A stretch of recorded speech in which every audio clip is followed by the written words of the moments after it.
Good morning. कैसी चल रही है गर्मी की छुट्टियां आप लोगों की? आई होप अच्छी ही चल रही होगी, साथ साथ पढ़ाई लिखाई भी हो रही होगी।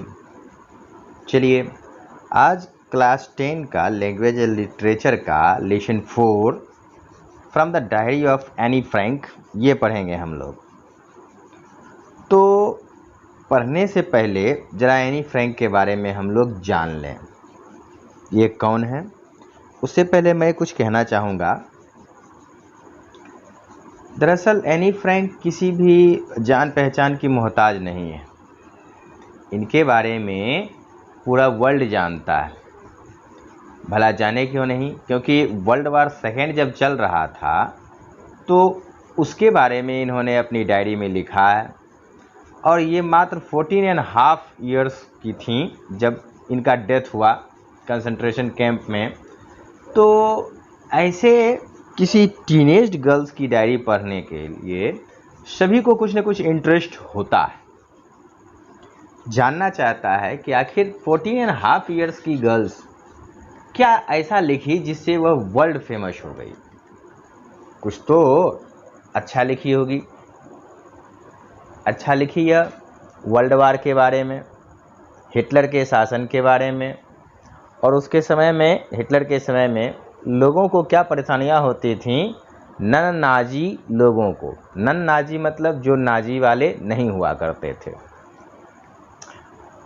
चलिए, एनी फ्रैंक, इसका पूरा नाम है एनी लेजी मैरी फ्रैंक।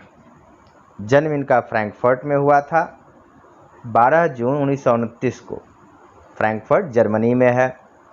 और इनके मदर का नेम एडिथ होलेंडर फ्रैंक था और फादर का नाम ओटो फ्रैंक था।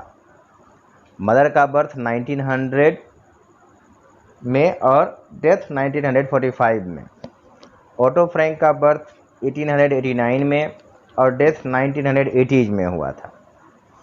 और ओटो फ्रैंक एक बहुत ही प्रॉस्पेरस बिजनेसमैन थे। ओटो फ्रैंक भी जाने पहचाने परिवार से थे। Otto Frank first world war में सेना में एज अ लेफ्टिनेंट की तरह काम किए थे। Less than 4 years later, in January 1933, Adolf Hitler became chancellor of Germany. कहता है 1933 में जनवरी में एडोल्फ हिटलर जर्मनी का चांसलर बन गया, मुश्किल से 4 साल से भी कम के समय में। और उसका जो नाजी गवर्नमेंट था उसने कई सीरीज ऑफ मेजर्स इंस्टॉल कर दिया ताकि जर्मनी में जितने भी जेविश सिटीजन हैं उनको परसिक्यूट किया जाए। उनको जेविश पीपल जो थे उन पर दबाव बनाया जाता था, उन्हें पकड़ा जाता था, उन्हें ज़बरदस्ती नाजी धर्म कबूल करने के लिए कहा जाता था। उसमें से बहुत सारे लोग बने भी, नाजी धर्म को माने भी, लेकिन जो पक्के जेविश थे उन्होंने इस चीज़ से बिल्कुल परहेज किया। वह बिल्कुल नहीं अपने धर्म का परिवर्तन किए। एनी फ्रैंक ये एक जेविश गर्ल थी, उसकी बहन, उसके पेरेंट्स, ये सभी जब एडोल्फ हिटलर के शासन में आने के बाद 1933 में जर्मनी में हालात ख़राब हो गए तो ये पूरा फैमिली जो है वो नीदरलैंड चला गया और वहाँ पर किसी तरह से लाइफ को जी रहे थे, क्योंकि जर्मनी में जेविश पीपल जो है वह अपने लाइफ को अच्छे से जी नहीं सकते थे। उनके लिए वहाँ पर जीवन जीना काफ़ी ज़्यादा डिफ़िकल्ट होता चला गया। 1942 में फ्रैंक और उसका फैमिली जो है वो चले गए एक सीक्रेट हाइडिंग में, यानी कि वो लोग छुप करके रहने के लिए चले गए एक सीक्रेट अपार्टमेंट में। ये सीक्रेट अपार्टमेंट मैं बता दूं, इसे सीक्रेट एनेक्सी कहा जाता है। ये एक ऑफिस का बिल्डिंग था। वह ऑफिस जिस ऑफिस में ओटो फ्रैंक काम किया करते थे, तो उसके मैनेजर को मना करके अपने और अपने परिवार वालों के रहने का इंतज़ाम उसी ऑफिस के बिल्डिंग में सबसे ऊपर करवा दिए, ताकि कोई जान नहीं पाएगा, खोज नहीं पाएगा। जैसे हम लोगों में एक कहावत बड़ा ही अच्छा है कि अगर किसी को उसके घर में ही नज़रबंद कर दिया जाए तो उसे ज़माने भर में खोजना बड़ा मुश्किल हो जाता है। जो खुद के अपने ही घर में कैद हो जाए और दुनिया भर में उसको खोजे तो वो कभी नहीं मिलेगा। यहाँ पर यह सोचे थे ओटो फ्रैंक कि जहाँ हम काम करते हैं अगर वहीं छुप करके रहेंगे तो फिर हमें कोई खोज नहीं पाएगा।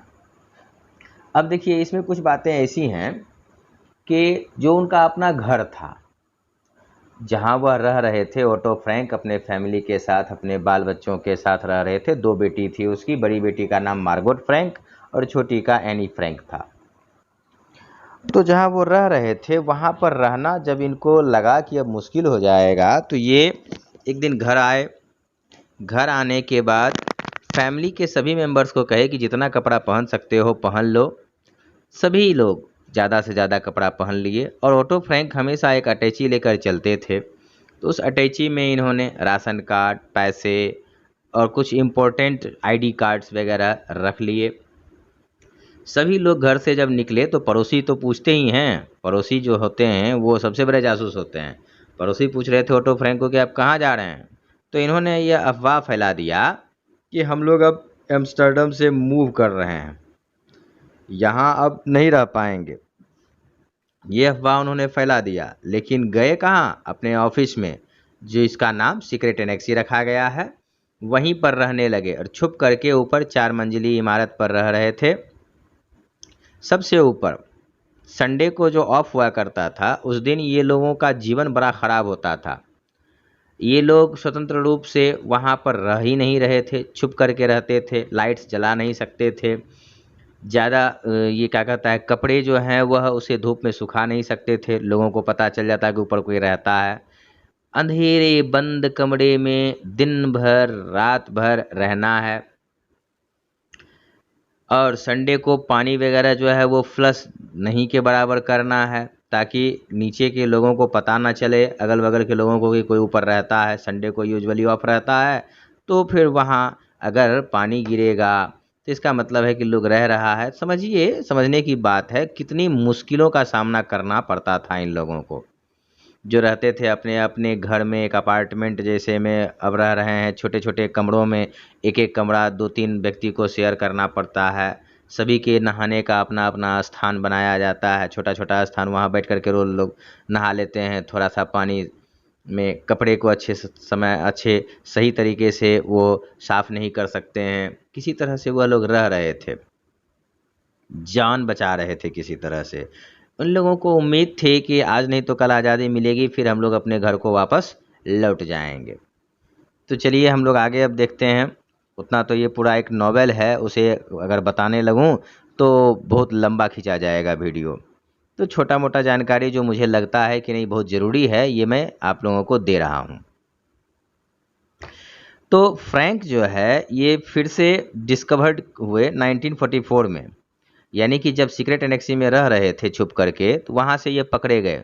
बड़ा ही इंटरेस्टिंग सा इवेंट है, कैसे पकड़े गए ज़रा मैं वह चाहूँगा कि आप लोगों को बता दूँ, बुक में नहीं है।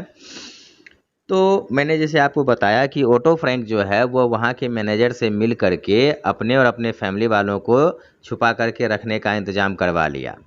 यहाँ तक तो ठीक है। इसके बाद वान डॉन परिवार जो है वह भी आ गया वहाँ रहने के लिए, उसमें 3 मेंबर्स थे। तो 4 इधर 3 7 हो गए, और एक जो थे वो डेंटिस्ट थे, वह भी बाद में आ जाते हैं रहने के लिए। तो 8 लोग रह गए। 8 लोग एक छोटे से 2 कमरे या 3 कमरे उसमें थे, उसमें रह रहे थे। तो सभी को अपनी प्राइवेसी जो है उसे शेयर करना पड़ा दूसरों के साथ, प्राइवेसी रही नहीं। अब मैं आपको बताता हूँ कि ये लोग पकड़े कैसे गए। तो जिस ऑफिस में काम करते थे ओटो फ्रैंक, वहाँ एक नया रिक्रूट हुआ। एक नया रिक्रूट जो हुआ वह नहीं जानता था कि ऊपर के बिल्डिंग में कोई लोग छुप करके रह रहे हैं। वह नहीं जानता था, वह आता था, काम करता था, चला जाता था। और बड़ा ही इंटरेस्टिंग इसलिए मैं बता रहा हूँ कि जो वांडान फैमिली है ये बड़ा ही इंटरेस्टिंग फैमिली था। इसमें मिसेज वांडान जो हैं वह थोड़ी मोटी, हेल्दी और ज़्यादा कड़े स्वभाव वाली औरत थी। मिस्टर वांडान जो है थोड़ा सा दब्बूपन के थे, और इनका एक लड़का था पीटर वांडान। अब जब सीक्रेट एनेक्सी में यह रह रहे थे तो वहाँ पे रहने में रात में सोते समय जब बेड शेयर करना रहता था मिसेज वान डान को और मिस्टर वान डान को, तो मिसेज वान डान काफ़ी ज़्यादा मोटी थी और बेड कम चौड़ा था। तो मिसेज वान डान का यह रहता था कहना कि मैं सोऊंगी बेड पर, और वह अपने हस्बैंड को कहती थी आप नीचे सो जाओ। लेकिन हस्बैंड जो है वह भी कहता था नहीं मैं भी बेड पर ही सोऊंगा। तो आपस में दोनों की लड़ाई हो जाती थी। लड़ाई होती थी तो जो मिसेज वान डान है वो मिस्टर वान डान को दो चार मुक्का घिंच लेती थी। अब वो बेचारा पत्नी से मार खाया हुआ मन में गुस्सा लिए हुए बाहर निकलता था और बेटे पर नज़र पड़ती थी और बेटा पूछ लेता था तो बेटा को भी एक चमेटा दे देता था। बेचारा गुस्से में वह ऊपर की मंजिल से नीचे आ जाता था फर्स्ट ग्राउंड फ्लोर पे। रात भर टहलता रहता था ग्राउंड फ्लोर में जो गोदाम था वहाँ, सिगरेट पीता रहता था। तो एक दिन इसी क्रम में जब वह सिगरेट पी रहा था, रात भर सिगरेट पिया और फिल्टर नीचे फेंक दिया, माचिस भी वहीं छोड़ दिया और संजोग से माचिस निकालने के क्रम में उसका पर्स भी नीचे गिर जाता है। अब अगले दिन सुबह सुबह जब ऑफिस खुलने का समय होता है तो जो नया रिक्रूट होता है वो सबसे पहले उसको आना था, झाड़ू झटका वगैरह लगाना था। तो वह आया और वह जब देखता है कि सिगरेट का फिल्टर है, माचिस है और फिर पर्स भी है, वह इन सभी चीज़ों को कलेक्ट करता है और मैनेजर के आने का इंतज़ार करता है। मैनेजर साहब जब आते हैं तो वह उनसे डायरेक्ट पूछता है कि ये पर्स है, ये फ़िल्टर है इतना और ये माचिस है, आखिर कोई रहता है क्या? मैनेजर जो है उसे साफ-साफ बता देना चाहिए था उसको, वो भी अच्छा ही आदमी था, लेकिन मैनेजर जो है उसे डाँट लिया। जब डाँट लिया तो उसे शक हो गया तो उसने क्या किया कि नाज़ी वालों को इन्फॉर्म कर दिया। नाज़ी वालों को इन्फॉर्म किया, नाज़ी वाले धंधनाते हुए पहुँच गए और जहाँ मैनेजर को 2-4 थाप दिया कि बताओ कौन रहता है ऊपर में, तो मैनेजर जो है वह अब तोता की तरह बोलने लगा। तो उसको लेकर के ऊपर गया, दरवाज़ा खुलता है तो अंदर में देखता है 8-8 लोग रहते हैं। सबको पकड़ लिया, सबको पकड़ करके ले आया नीचे, पुरुष अलग ट्रक में, स्त्री अलग ट्रक में, और उन सबको कंसंट्रेशन कैंप ले गया। अब वहाँ कंसंट्रेशन कैंप में इतनी तरह की यातनाएं दिया कि सभी नहीं सह पाए, मर गए। सबसे पहले मिसेज वान डान जो है उनकी मृत्यु होती है, फिर एडिथ होलेंडर फ्रैंक की मृत्यु होती है, फिर मार्गोट फ्रैंक की, एनी फ्रैंक की। बच जाते हैं सिर्फ ओटो फ्रैंक, सिर्फ वही एक सर्वाइवर थे। तो एनी फ्रैंक का डायरी जो है उसके फैमिली के टाइमिंग में जो हाइडिंग प्लेस में थे तो उस समय भी मिला था। और एनी फ्रैंक जो है वो शुरू से ही डायरी लिखती थी, 13th बर्थडे पर उसको डायरी एज ए गिफ्ट मिला था। अब जो ओटो फ्रैंक हैं उन्होंने अपनी बेटी का डायरी पूरा पढ़ने के बाद उसको एडिट किया। एडिट करने में उन्होंने यह भी देखा कि एक 14.5 ईयर्स ओल्ड की जो लड़की है वह अपने इनर फीलिंग्स को भी इसमें दर्शाई हुई थी कि उसे अपोजिट सेक्स के प्रति कैसा विश्वास है, कैसा लगता है, यह सब भी लिखी हुई थी। तो जो फादर थे वो ऑनेस्टली उसकी डायरी को पब्लिश करवाए, जैसा था वैसा ही, उसमें कुछ वो छुपाए नहीं। तो 1947 को पहली बार पब्लिश करवाए, उसके बाद उसका 70 से ज़्यादा लैंग्वेज में ट्रांसलेशन हुआ और उस समय वह दुनिया में सबसे ज़्यादा बिकने वाला डायरी बन गया। देखिए, by the fall of 1933 Otto Frank move to Amsterdam. 1933 के बाद ओटो फ्रैंक जो है एम्स्टर्डम चले गए, जहां उन्होंने एक छोटा सा बिजनेस सक्सेसफुल कंपनी ज्वाइन किया जो जैम बनाने की चीज़ें बनाया करता था। अब वहाँ रुकने के बाद कहता है after staying behind in Germany with her grandmother in the city of Aachen, Anne join her parents and sisters Margot in the Dutch capital in February 1934।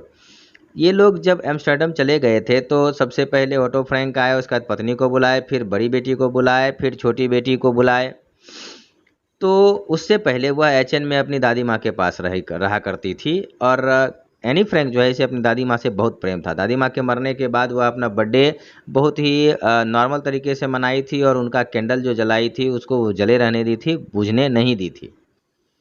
तो एनी जो है वह माता पिता के पास आ गई 1934 में। 1935 में एनी जो है वो एम्स्टर्डम के स्कूल में जाने लगी और वहाँ पर काफ़ी ज़्यादा एनर्जेटिक और पॉपुलर गर्ल के रूप में प्रसिद्ध होती है वह।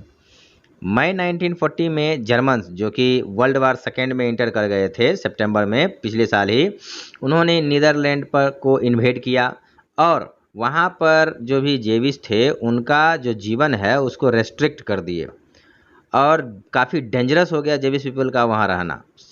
ये समर 1942 और सितंबर 1944 के बीच में नाजी और जो उनका डच कोलैबोरेशन था, इन्होंने लगभग 1000 से ज़्यादा ज्यूज़ को जो हॉलैंड में थे उसको कैंप में ले गया। इसे हॉलोकॉस्ट कहा जाता है। Addressing her diary entries to an imaginary friend she called Kitty. Anne Frank जो है वो अपने डायरी को एक इमेजनरी फ्रेंड मानती है, उसका नाम रखती है kitty.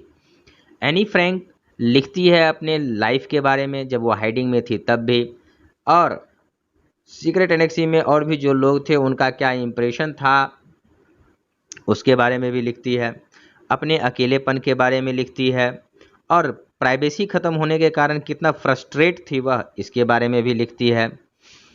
While she detailed typical teenage issues such as crushes on boys, उसके बाद वह डिटेल में टीनेज गर्ल का क्या क्रश होता है लड़कों के प्रति उसके बारे में भी लिखी। अब माँ से बराबर उसका झगड़ा हुआ करता था उसके बारे में वह लिखती थी, और अपनी सिस्टर से वह रिसेंटमेंट की थी इसके बारे में भी लिखी थी। फ्रैंक ऑल्सो डिस्प्लेड कीन insight and maturity when she wrote about the war. जब वह युद्ध के बारे में लिखती है तो पता चलता है कि ये जो एनी फ्रैंक थी वह काफ़ी ज़्यादा मेच्योर हो गई थी कम उम्र में ही। She also penned short stories and essays during her time in hiding. Hiding के समय में वह छोटा छोटा कहानी भी लिखा करती थी, एसेज भी लिखा करती थी। उसे क्या कहता है राजवंश का फैमिली ट्री बनाना अच्छा लगता था। तो अब हम लोग आ जाते हैं अपने चैप्टर पे एनी फ्रैंक के बारे में। आई होप मैंने कुछ ठीक ठाक ही बताया है। ऐसे तो पूरा बताने में, पूरा एक नॉवेल है उसके बारे में बताने में बहुत ज़्यादा समय लगेगा। तो अब हम लोग लेसन देखते हैं। ये एक ऑटोबायोग्राफी है एक यंग गर्ल का जिसका नाम एनी फ्रैंक है, जो अपने थॉट्स को एक्सप्रेस करती है डायरी में। उसके फादर उसको 13 बर्थडे पर डायरी गिफ्ट के रूप में दिए थे जिसका नाम वह किटी रखी। एनी फ्रैंक एक जेविश गर्ल थी जो हाइडिंग में रह रही थी, यानी कि छुप करके रह रही थी वर्ल्ड वार सेकेंड के टाइम में नाजीज को अवॉइड करने के लिए। वह अपना एक्सपीरियंस जो है वह शेयर करती है और स्टोरी जो लिखती है वह भी शेयर करती है जब वह डिप्रेशन में थी तब। She hides in the secret annexe on the Prinsengracht its 263 in Amsterdam with 7 other people. वह सीक्रेट एनेक्सी में रह रही थी जो कि प्रिंस एंड ग्रैच 263 में था एम्स्टर्डम में 7 लोगों के साथ। तो ये एक तो 8 हो गई। वह 2 साल वहाँ रही और अपने डायरी में अपने सारे एक्सपीरियंसेस को वह लिखती है।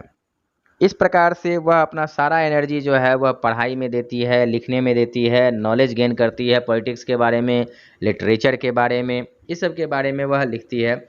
उसके मरने के बाद वह जो है उसका डायरी फेमस हुआ और डायरी के साथ साथ वह भी फेमस हुई। अब कहता है कि यह जो एनी फ्रैंक थी यह थोड़ा नर्वस थी डायरी लिखते समय, क्योंकि ये उसका पहला टाइम था, पहली बार डायरी लिख रही थी। कहने को तो उसके बहुत सारे दोस्त थे लेकिन वह दुनिया में अकेली थी, क्योंकि वह अपना स्ट्रांग फीलिंग्स जो है वह दूसरों को नहीं बता पाती थी। ऐसा इसलिए क्योंकि उसे दूसरों में विश्वास नहीं था। तो कभी कभी एक क्वेश्चन आ जाता है, paper has more patience than man. सही बात है। अगर आपके मन में बहुत ज़्यादा क्रोध है, गुस्सा है, तो उसे आप पेपर पे उकेर सकते हो, लिख सकते हो, वह रिटर्न आंसर नहीं देगा। लेकिन जो लिविंग फ्रेंड्स होते हैं वह आपके कहे गए बातों का रिटर्न आंसर ज़रूर देंगे। वह फील करती है कि फ्यूचर में कोई भी ये एक यंग गर्ल के पास्ट एक्सपीरियंस के बारे में नहीं पढ़ना चाहेगा, लेकिन फिर वह अपने इस थॉट्स को हटा देती है और डिस्क्राइब करती है अपने थॉट्स को अपनी डायरी में। वह सोचती है कि हो सकता है कोई पढ़े, और अगर वह अपने बारे में कुछ जानकारी नहीं देती तो फिर उसका जो डायरी है वह अनजान रह जाता, उसे कोई नहीं पहचानता।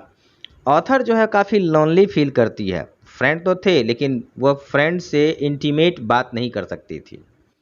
She wants to give her need of friends a shape, hence decided to name the diary as Kitty. वह मित्र चाहती थी अपने अनुरूप, इसीलिए उसने डायरी को ही मित्र बना लिया। The writer feels that the paper has more capacity to absorb thoughts rather than people who have low patience level. वह यह समझती है कि पेपर जो है उसमें ज़्यादा कैपेसिटी है लोगों के थॉट्स को एब्जॉर्ब करने की। लोग जो हैं उनमें उनका पेशेंस लेवल कम होता है, और उसका बड़ा अच्छा समय चल रहा था अपने दोस्तों के साथ, लेकिन वह हर चीज़ दोस्तों के साथ शेयर नहीं करती थी क्योंकि किसी को वह अपना ट्रू फ्रेंड मानती ही नहीं थी। तो वह यह यहाँ पे कमिट की है कि वह अपने फादर को मोस्ट लवेबल मानती है पूरी दुनिया में 13 बर्थडे पर। On June 20, 1942 she mentions how her class is nervous about their results. अपनी डायरी में 20 जून 1942 को वह लिखती है कि उसके क्लास के सभी विद्यार्थी किस प्रकार से नर्वस फील कर रहे थे क्योंकि रिजल्ट निकलने वाला था। ऑथर यह भी कहते हैं कि the only subject she is unsure about is mathematics. Author जो है वह भी अनश्योर थे सिर्फ एक सब्जेक्ट मैथमेटिक्स को लेकर के कि हो सकता है मैथ में क्रॉस लग जाए। वो और उसके जो फ्रेंड थे जी, ये दोनों ट्राई कर रहे थे to stop the students from making noise, कि जो भी स्टूडेंट थे क्लास में वो हल्ला नहीं करें, ये ट्राई कर रहे थे, लेकिन इसका कोई असर नहीं हुआ। According to the author about the quarter of the class should not pass as they do not participate in any activities. Author के अकॉर्डिंग लगभग क्लास के 1/4 बच्चे जो हैं वह पास नहीं करेंगे क्योंकि वह पढ़ाई के अलावा और किसी भी एक्टिविटी में भाग नहीं लिए। इन्हीं को याद आता है अपना मैथ प्रोफेसर, कहता है who is constantly irritated by her talkativeness.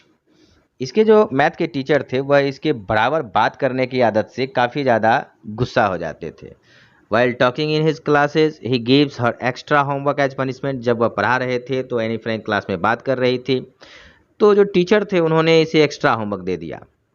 पहला पनिशमेंट था चैटर बॉक्स पर ऐसे लिखना, जिसमें ऑथर यह सोचे कि वह अब नहीं लिख पाएंगे, लेकिन लिखे।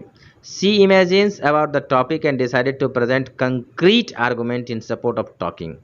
वह जो है टॉपिक के बारे में सोची और सोची कि एक ऐसा आर्गुमेंट दें जिससे कि बात करने के लिए ये हमें अलाउ कर दें। She writes that she will try to better herself but cannot eliminate talking completely. वह लिखती है कि वह चाहती तो है, कोशिश तो करती है, लेकिन ये बात करने का जो गुण है उसे संपूर्ण रूप से हटा नहीं पाती है क्योंकि ये उसके DNA में है, क्योंकि उसकी माँ भी खूब बात करती है। The professor finds it amusing but allots another topic after she did not change her nature. Professor जो है वो पाते हैं कि यह जो क्वालिटी है ये थोड़ा अजीब है, लेकिन वह उसे उसका नेचर बदल नहीं रहा था एनी फ्रैंक का, तो वह उसे फिर दूसरा पनिशमेंट दे देते हैं फिर लिखने के लिए। अब की बार टॉपिक था एन इनकॉरिजिबल चैटर बॉक्स पर लिखना, which refers to a habit that is difficult to change. जिसमें एनी फ्रैंक जो है लिखी कि ये कुछ आदतें ऐसी होती हैं जिसे बदलना बहुत मुश्किल है। After keeping an I on her the professor gives her another topic. Professor जो है वह एनी फ्रैंक पर पूरा नज़र बैठाए हुए थे, उसकी आदतों में सुधार नहीं हो रहा था, वह गप करती ही जा रही थी, तो उसे एक और होमवर्क दे दिए। इस बार टॉपिक था क्वैक क्वैक क्वैक, इस पर लिखना था। She runs out of thought after writing 2 times on a similar topic. अब एनी फ्रैंक जो है वह एक ही टॉपिक पर 2 बार से ज़्यादा लिख चुकी थी, तो उसके पास थॉट्स का कमी हो गया था, तो वह अपने एक फ्रेंड का मदद लेती है और वो फ्रेंड जो है उसकी मदद करती है, और इस बार का जो पनिशमेंट था उसे वह पोएम के रूप में एनी फ्रैंक को लिखवा देती है। वो एक सटायर था और प्रोफेसर जो है उसे लाइटली ले लिए, जबकि मेरे हिसाब से ये प्रोफेसर पर ही कमेंट था। Professor recites the entire poem in front of the class. Professor जो है वह पूरा पोएम जो है वो क्लास में सुनाते हैं और ऑथर जो है उनको अलाउंस मिल जाता है कि वह चाहे बात कर सकते हैं। अब देखिए इसमें था क्या कि जो एनी फ्रैंक लिखी थी उसमें कमेंट था कि एक फादर श्वान था और एक मदर डक थी और उसके 3 या 4 डकलिंग चिल्ड्रन थे। एक दिन बच्चे काफ़ी शोर कर रहे थे, तो फादर स्वान जो है वह प्लान बनाता है कि चलो आज हम लोग पिकनिक पर चलते हैं, पिकनिक पर ले जाते हैं। वहाँ भी सारे बच्चे जो हैं वह शोर करने लगते हैं, तो जो फादर स्वान है वह एक छड़ी लेकर के सभी बच्चों को मारते मारते पीटते पीटते मार ही देता है। अब देखिए इसमें है क्या कि जो उसकी क्वालिटी थी उस क्वालिटी को यह इनक्वालिटी समझ करके मारते मारते मार ही दिया।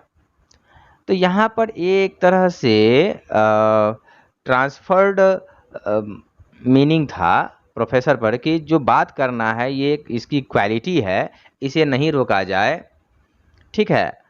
तो फादर स्वान वह अपनी डायरी में या अपने एसे में टीचर को बताई थी। टीचर इस बात को समझे नहीं और हंस करके सभी क्लास में उस पोएम को सुनाए। बाद में उनको समझ में आया। तो अब हम लोग डायरी जो है इसका कंक्लूजन जान लें। एनी फ्रैंक का जो डायरी है इसमें कंक्लूजन यही आया है कि a young student needs to talk. जो यंग स्टूडेंट्स होते हैं उन्हें बात करने की ज़रूरत होती है। And feel joyous in order to stay mentally fit. और जब वो बात करते हैं तो वह काफ़ी ज़्यादा आनंद विभोर रहते हैं और इससे वह मेंटली फिट रहते हैं। तो बात करने से रोकना नहीं चाहिए। लेकिन अगर ऐसा हमारे इंडिया में हो जाए तो एक भी क्लास जो है वह डिसिप्लिन में नहीं रहेगा, और जब डिसिप्लिन में नहीं रहेगा तो पढ़ाना लिखाना जो है वह संभव नहीं है। एक डिसिप्लिन जो है वो एक क्राइटेरिया होता है स्कूल में, जिससे कि पढ़ाई जो है वो स्मूथली चल सके। आई होप आप लोगों को ये वीडियो काफ़ी अच्छा लगा होगा। लाइक, सब्सक्राइब, कमेंट ज़रूर करें और वीडियो को पूरा देखें।